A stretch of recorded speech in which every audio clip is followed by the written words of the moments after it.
Hello students, welcome to my channel no biology no life. আর আমি তোমাদের educator Shampa Saha. আমরা আজকে ক্লাস 11-এর আগের দিন যেমন তোমাদের আমি প্রমিস করেছিলাম যে প্রত্যেকটা টপিকের প্রত্যেকটা চ্যাপ্টারের একদম ডিটেইলিং করব, সেই মতোই ছোট্ট ছোট্ট করে ক্লাসেস দেবো যাতে তোমরা পড়াটাকে রেডি করে নিতে পারো। এরপরে আমি ক্লাস চ্যাপ্টার ওয়াইজ একটা করে পরীক্ষা নেওয়ার বা এক্সাম নেওয়ার ব্যবস্থা করবো, যাতে তোমাদের প্রশ্ন দিয়ে দেবো, তোমরা আমাকে ইমেলে তোমাদের উত্তরগুলো পাঠাতে পারো। এবং যারা জিতবে বা যারা সবচেয়ে বেশি নাম্বার পাবে তাদের কিন্তু আমি সপ্তাহের পরীক্ষার শেষে তাদের নামটা কিন্তু আমি এখানে অ্যানাউন্স করব। সো চলে আসি আজকে আমাদের ক্লাসে। আগের দিন আমরা জীবনের বৈশিষ্ট্য সম্পর্কে জেনেছিলাম, আজকে আমরা জানবো জীব বৈচিত্র্য সম্পর্কে। দেখো, সংজ্ঞাটা যাই থাকুক, আসলে আগে বিষয়বস্তুটা বুঝে নিতে হবে। ধরো তুমি একটা ঘরে আছো, ঠিক আছে? এই ঘরে তুমি রয়েছো, টিকটিকি রয়েছে, তুমি রয়েছো, টিকটিকি রয়েছে, আরশোলা থাকতে পারে, পিঁপড়ে থাকতে পারে। তাহলে পরে এই ঘরে কয় ধরনের জীব রয়েছে? ধরো আরশোলা রয়েছে 5টা, পিঁপড়ে রয়েছে 20টা, তুমি একটা। তাহলে এখানে জীব ক ধরনের রয়েছে? 1, 2, 3। অর্থাৎ এখানে জীব বৈচিত্র্য কত? 3। তাহলে জীব বৈচিত্র্য বলতে বোঝায় বিভিন্ন প্রকার বাস্তুতন্ত্রে অথবা পরিবেশে কিংবা বাসস্থলে জীবের মধ্যে যে সকল বিভিন্নতা দেখা যায় তাকে এক কথায় জীব বৈচিত্র্য বা বায়োডাইভার্সিটি বলে। সহজ করে বুঝতে গেলে একটা নির্দিষ্ট এলাকায় বিভিন্ন প্রজাতির যে জীবেরা থাকে, সেই বিভিন্ন প্রজাতিকে একত্রে বলা হয় সেই এলাকার জীব বৈচিত্র্য। ক্লিয়ার? এবার এই বায়োডাইভার্সিটি কথাটি প্রথম কে ব্যবহার করেন? বিজ্ঞানী ডব্লিউ.জি. রজেন 1985 সালে প্রথম এই বায়োডাইভার্সিটি কথাটি ব্যবহার করে। এটা কিন্তু শর্ট কোশ্চেনের জন্য ইম্পর্ট্যান্ট। ডব্লিউ.জি. রজেন 1985 সালে বায়োডাইভার্সিটি কথাটি প্রথম ব্যবহার করেন, যার বাংলা আমরা করি জীব বৈচিত্র্য। এবং এই জীব বৈচিত্র্য নিয়ে কিন্তু একটা সামিট বা সম্মেলনও হয়ে গেছে সারা বিশ্বব্যাপী। সেই সম্মেলনটার নাম হচ্ছে, এটা কিন্তু মনে রাখবে, রিও ডি জেনেইরো সম্মেলন বা বসুন্ধরা সম্মেলন, যেখানে কিন্তু বায়োলজিক্যাল ডাইভার্সিটি বা বায়োডাইভার্সিটি নিয়ে প্রথম একটা বৃহৎ মাত্রার আলোচনা হয়। দেখো, জীব বৈচিত্র্য কিভাবে আসে বা তার শ্রেণীবিভাগ করতে গেলে পরে আমরা কি বুঝি? জীব বৈচিত্র্যকে আমরা জীব বৈচিত্র্য শ্রেণীবিভাগ দেখি।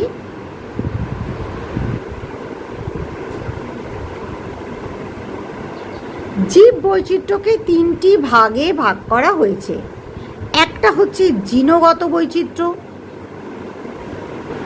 একটা হচ্ছে প্রজাতিগত বৈচিত্র্য বা প্রজাতি বৈচিত্র্য। তুমি বলতে পারো জিনগত বৈচিত্র্য, প্রজাতিগতও বলতে পারো বা প্রজাতি বৈচিত্র্য। আর একটা হচ্ছে বাস্তুতান্ত্রিক বৈচিত্র্য। সেটা কি আমি তোমাদেরকে ব্যাখ্যা করে বুঝিয়ে দিচ্ছি। দেখো, তুমি যে এলাকায় থাকো সেখানে মানুষ আছে, মানুষের জিন আলাদা। গরু আছে, গরুর জিন আলাদা, মানুষের জিন একরকম, গরুর জিন একরকম। ইঁদুর আছে, ইঁদুরের জিন একরকম। আম গাছ যদি থাকে তাহলে আম গাছের জিন একরকম, তাই তো?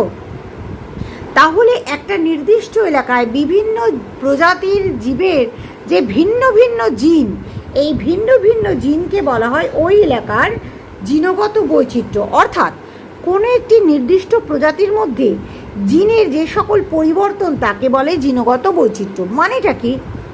ধরো এই যে একটা এলাকা, এখানে মানুষ আলাদা, গরু আলাদা, ইঁদুর আলাদা, আম আলাদা। এই প্রত্যেকটা প্রজাতির মধ্যে যেমন বৈচিত্র্য আছে, তেমনি মানুষের মধ্যে সব মানুষ কি এক? বলো, সব মানুষ কখনোই এক নয়। তাহলে মানুষের মধ্যে যে একটা প্রজাতি, মানুষ একটা প্রজাতি, তার প্রতিটা সদস্যের মধ্যে জিন আলাদা বলেই না তারা একে অপরের থেকে আলাদা। সেই যে বৈচিত্র্য বা পার্থক্য তাকে বলা হয় জিনগত বৈচিত্র্য। ক্লিয়ার?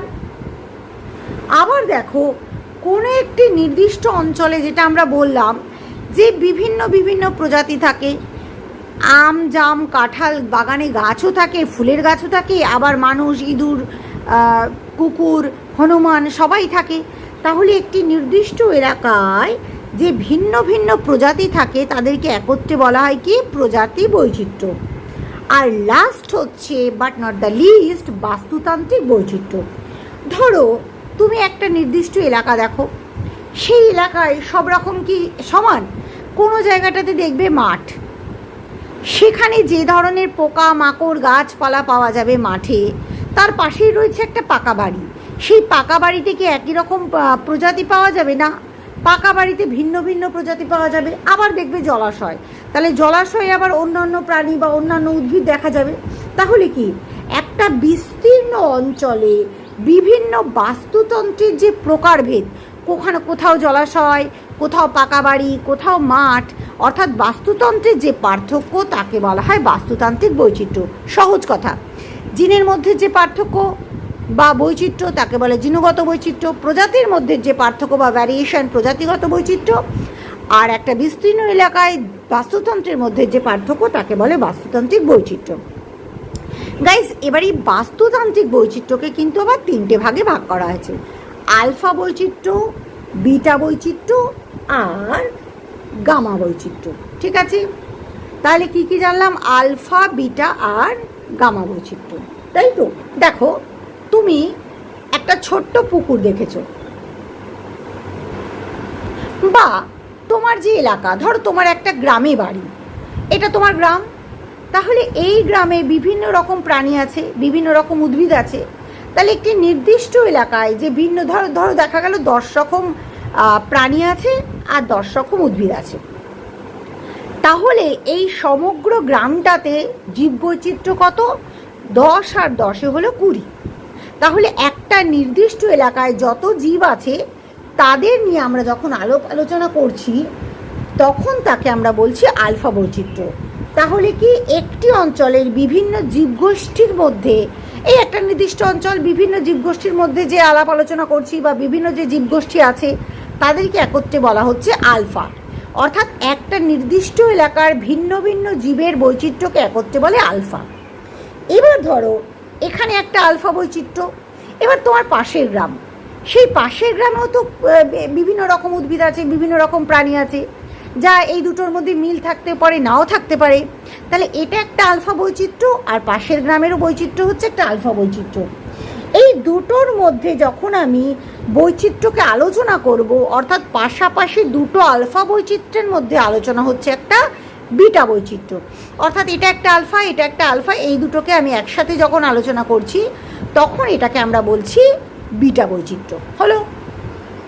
তাহলে এটা একটা গ্রাম, এটা একটা গ্রাম, দুটোকে নিয়ে ধরো আমি ধরে নিলাম একটা ব্লক বা একটা বিটা বৈচিত্র্য। আবার এই রকমই পাশে আর একটা গ্রাম আছে, সেখানকার আলফা বৈচিত্র্য, পাশে আর একটা গ্রাম আছে, সেখানকার আলফা বৈচিত্র্য, এদের দুটো নিয়ে একত্রে হচ্ছে একটা বিটা বৈচিত্র্য। তাহলে এখানকার গ্রাম নিয়ে বিটা বৈচিত্র্য, এখানকার গ্রাম নিয়ে বিটা বৈচিত্র্য, এবং সবকে যখন একসাথে আমরা আলোচনা করছি তখন সেটা হচ্ছে গামা বৈচিত্র্য। বোঝা গেল কথাটা? সেখানে তাহলে কি একটা নির্দিষ্ট ক্ষুদ্র এলাকার জীববৈচিত্র্যকে বলে আলফা বৈচিত্র্য, পাশাপাশি দুটো এলাকার আলফা বৈচিত্র্য নিয়ে যখন আমরা আলোচনা করব বা দুটো এলাকার জীববৈচিত্র্য নিয়ে আলোচনা করব সেটা হচ্ছে বিটা বৈচিত্র্য। একটা বৃহৎ এলাকার সব জীববৈচিত্র্য নিয়ে যখন আমরা আলোচনা করব বা বৃহৎ এলাকার যে জীববৈচিত্র্য তাদেরকে একত্রে আমরা বলবো গামা বৈচিত্র্য। ক্লিয়ার? এবার আমরা চলে আসব এই আলফা, বিটা আর গামার পার্থক্যে। That is also very important, অনেক সময় কিন্তু পরীক্ষায় এটা আসে। কি দেখো, আলফা বৈচিত্র্য, বিটা বৈচিত্র্য আর গামা বৈচিত্র্য। আলফা বৈচিত্র্য হচ্ছে সবচেয়ে ক্ষুদ্রতম, কারণ আমি একটু আগেই বুঝলাম তোমাকে যে একটা ছোট্ট গ্রামের বৈচিত্র্য, তাহলে এটা সবচেয়ে ক্ষুদ্রতম। বিটা হচ্ছে তুলনামূলক বৃহৎ, তাহলে বৃহত্তর, তাই তো, তুলনামূলক বড়। আর এটা হচ্ছে গিয়ে কি সামগ্রিক এলাকার, মানে সবচেয়ে বড় সামগ্রিক এলাকার জীববৈচিত্র্য। তাহলে এটা হলো আকার অনুযায়ী, আলফা সবচেয়ে ছোট, বিটা তার চেয়ে বড়, গামা তার চেয়ে বেশি জীববৈচিত্র্য নিয়ে। তাহলে এখানে কি হবে? বৈচিত্র্যের সংখ্যা কম হবে, কারণ অল্প এলাকা। এখানে বৈচিত্র্যের সংখ্যা বেশি হবে, কারণ তুলনামূলক বেশি এলাকা। আর এখানে জীববৈচিত্র্যের সংখ্যা হবে সবচেয়ে বেশি। ক্লিয়ার? আলফাতে জীব প্রাচুর্য কত? এখানে জীব প্রাচুর্য খুব বেশি নয়, বৃহত্তরতে জীব প্রাচুর্য অনেক বেশি, আর গামাতে হচ্ছে সবচেয়ে বেশি। আর এখানে কি হয় দেখো, এখানে খুব ক্ষুদ্র ভৌগোলিক অঞ্চল আলোচনা করা হয়, ক্ষুদ্র। আর এখানে কি দুটো ভৌগোলিক অঞ্চলের মধ্যে তুলনামূলক আলোচনা করা হয়। আর এখানে হচ্ছে কি কি বৃহৎ ভৌগোলিক অঞ্চল কিন্তু আলোচনার মধ্যে থাকে। তাহলে এখানে কি থাকে, বৃহৎ ভৌগোলিক অঞ্চলকে আলোচনা করা হয়। এবার দেখো পৃথিবীর যদি জীববৈচিত্র্যের আমরা হিসাব করি, তাহলে দেখো একটা কবিতা আছে, বিপুলা এ পৃথিবীর কতটুকু জানি। সত্যি কিন্তু আমরা কিছুই জানি না, কারণ আমরা কল্পনা করি যে পৃথিবীর যে জীববৈচিত্র্য, এর মধ্যে পৃথিবীর জীববৈচিত্র্যের মধ্যে আমরা ধারণা করি যে 5 থেকে 50 মিলিয়ন জীব আছে, মানে ডিফারেন্ট 1, 2, 3, 4 মানুষ, কুকুর, গরু, ছাগল, আম, জাম, কাঁঠাল, এরম করে 5 থেকে 50 মিলিয়ন, অর্থাৎ it may be 5 million or it may be 50 millions. তার মধ্যে আমরা কতকে, অর্থাৎ বিজ্ঞান কতকে মাত্র ফাইন্ড আউট করতে পেরেছে জানো? 1.7 to 1.8 মিলিয়ন। এদেরকে আমরা শুধু জানতে পেরেছি, আর বাকিগুলোর কিন্তু আমরা কিছুই খবর রাখি না বা জানতে পারিনি। আর আমাদের জানতে হবে যেটা ভীষণ ইম্পর্টেন্ট, সেটা হচ্ছে mega diversity country. Mega diversity country কিন্তু শর্ট কোয়েশ্চেনে আসে, বা মেগা ডাইভার্সিটি অঞ্চল। মেগা মানে বুঝতেই পারছো বৃহৎ, ডাইভার্সিটি মানে যার মধ্যে খুব বেশি রকমের বিচিত্রতা বা বিভিন্নতা আছে। তাহলে যে সকল এলাকায় সবচেয়ে বেশি পরিমাণে এই জীব বৈচিত্র্য দেখতে পাওয়া যাবে, তাদেরকে আমরা বলবো, সেই এলাকাগুলোকে বলবো মেগা ডাইভার্সিটি এলাকা বা মেগা ডাইভার্সিটি কান্ট্রি। এবার কোন এলাকাটাকে বলবো, দেখো এই যে পৃথিবীর মাঝখান থেকে চলে গেছে নিরক্ষরেখা, তার এই দুপাশে টেম্পারেচারের ভ্যারিয়েশন সবচেয়ে বেশি। তাই যত বায়োডাইভার্সিটি বা মেগা বায়োডাইভার্সিটি কান্ট্রিজ সব এই দুপাশে, ব্রাজিল, মেক্সিকো, ইন্দোনেশিয়া, তাই তো, Brazil, Mexico, Indonesia, Malaysia, Bharatvarsha, Madagascar, Peru, Australia, Colombia, এগুলো সবই হচ্ছে মেগা বায়োডাইভার্সিটির অন্তর্গত। এবার ভারতবর্ষেও কিন্তু জীববৈচিত্র্যে আমি বলেইছি যে ভারতবর্ষ মেগা ডাইভার্সিটি কান্ট্রির মধ্যে। কেন? কারণ ভারতবর্ষের জীববৈচিত্র্য কিন্তু বিপুল। ভারতবর্ষের জীববৈচিত্র্য দেখো, ভারতে 1,15,000 কিন্তু উদ্ভিদ আছে আর প্রাণী আছে, মানে অনেকখানি 1,15,000 উদ্ভিদ আর প্রাণী ভারতে আছে, যার মধ্যে 45,000 হচ্ছে উদ্ভিদ। আবার এই 45,000-এর মধ্যে 15,000-এরই কিন্তু ফুল হয়, অর্থাৎ সপুষ্পক উদ্ভিদ। বুঝে গেল? অর্থাৎ ভারতবর্ষ কিন্তু একটা খুব গুরুত্বপূর্ণ মেগা বায়োডাইভার্সিটি কান্ট্রি।